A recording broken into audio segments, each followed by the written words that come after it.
जो नजफ से करबला तक दूसरों के लिए रास्ता छोड़ देता है, अपनी रोजमर्रा जिंदगी में दूसरों के हुकूक भूल जाता है। क्यों वही जबान जो सफर भर जिक्र खुदा से तर रहती है, चंद ही दिन बाद गीबत, शिकायत और तलखी का जरिया बन जाती है।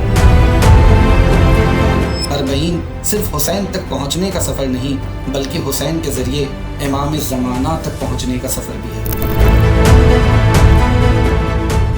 अस्सलाम वालेकुम, मैं सलमान नामदार हमारे चैनल गौर तलब में आपका खैर मकदम करता हूँ। आज हम एक ऐसे सफ़र पर बात करेंगे जो सिर्फ कदमों का नहीं बल्कि रूह का सफ़र है। हम अरबईन के ज़ाहिरी इज्तिमा के पीछे छुपे हुए गहरे पैगाम को समझने की कोशिश करेंगे जो इंसान को बदलने की सलाहियत रखता है।